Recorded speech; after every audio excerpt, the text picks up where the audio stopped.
తేదీలోపు 2 ఎమ్మెల్సీలు, 1 Rajya Sabha, 15 corporation chairman పదవులను కాంగ్రెస్ అధినేత సీఎం రేవంత్ రెడ్డి మాదిగలకు కేటాయిస్తే పార్లమెంట్ ఎన్నికలలో ప్రతి ఒక్క సీట్ను గెలిపించి ఢిల్లీకి పంపుతామని తెలంగాణ మాదిగ సంఘాల మహాకూటమి కన్వీనర్ కిరణ్ అన్నారు. హైదరాబాద్ సుందరయ్య విజ్ఞాన కేంద్రంలో తెలంగాణ మాదిగ సంఘాల మహాకూటమి సమావేశాన్ని ఏర్పాటు చేశారు. ఈ సందర్భంగా పలువురు నేతలు హాజరయ్యారు. అనంతరం కన్వీనర్ కిరణ్ మాట్లాడుతూ రాష్ట్రంలో మాదిగల జనాభా 80 లక్షల మంది ఉన్నారు. గతంలో కూడా బీఆర్ఎస్ పార్టీ మోసం చేసిందని ఆవేదన వ్యక్తం చేశారు. రేవంత్ ఇచ్చిన హామీల ప్రకారం మాదిగలకు కూడా ఒక అవకాశాన్ని కలిగిస్తే తప్పక నిరూపించి చూపిస్తామని తెలిపారు.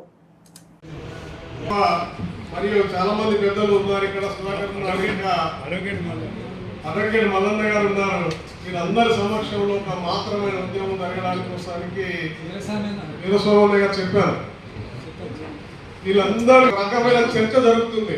ఇది ఒక సమావేశం దేనికి పనికి వస్తుందంటే భవిష్యత్ కార్యక్రమానికి, భవిష్యత్ నిర్మాణానికి, ఉద్యమానికి తోడ్పడుతుందని చెప్పి నేను సమావేశం. మీకు తెలుసు మాదిగల మీద ఎంత ప్రేమ ఉన్నదో సమాజానికి. ఎందుకంటే మా తాతల తండ్రులు మీ సమాజానికి ఎంత సేవ చేసిరో మీకు తెలుసు, సమాజానికి తెలుసు. మీరు అనుకుంటారు మాదిగల కాడ డబ్బు లేదు, మాదిగల కాడ ఇండస్ట్రీలు లేవు, మాదిగల దగ్గర ఉన్నతాధికారులు లేరు, మాదిగల దగ్గర ఢిల్లీలో లాబింగ్ చేసే నాయకులు లేరు, వీళ్ళు ఏం చేయలేరు అనుకుంటారేమో. మా లాబింగ్, మా శ్రమ, మా కన్నీరు, మా చెమట, మా నిరంతర శ్రమ అంతా కూడా ఈ సమాజానికి గ్రామాలలో మా తాతలు, మా తల్లిదండ్రులు చేసిరు.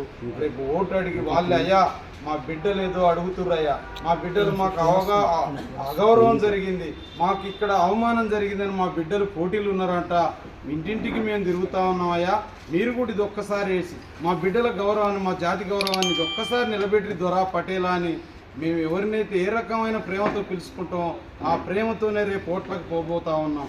మా కాడ డబ్బు లేకున్నా మేము అడిగే ఓటు విధానంతో, మా మంచితనంతో, మా నిజాయితీతో, విశ్వాసంతోనే రేపు మాకు ఓట్లు రాబోతూ ఉన్నాయి. కనుక డబ్బున్న వ్యక్తులకే సీట్లు ఇచ్చే విధానం అయితే, ఉన్నతాధికారంలో పదవులలో ఎవరైతే లాబింగ్ చేసే వాళ్ళు ఉన్నారని సీట్లు ఇచ్చే విధానం అయితే దానికి తిరుగుడు మేము రేపు ఇవ్వాల్సిన అవసరం మాదిగ సమాజానికి ఉంది. కనుక మేము రేపు 17 నియోజకవర్గాలలో మీరు 18 లోపు మాకు ఈ సానుకూలమైన నిర్ణయం తీసుకోకపోతే 2 ఎమ్మెల్సీల హామీ, 1 రాజ్యసభ, 15 కార్పొరేషన్ చైర్మన్లది ఇవి మాకు ఇస్తే కాంగ్రెస్ 17 నియోజకవర్గాలని అనుకుంటున్నారు. మీరు 14 అని కొంత అభద్రతతో ప్రకటిస్తున్నారు. 17 నియోజకవర్గాల్లో మాదిగలు అండగా ఉండి కాంగ్రెస్ ఎంపీలను ఢిల్లీ పంపుతాం.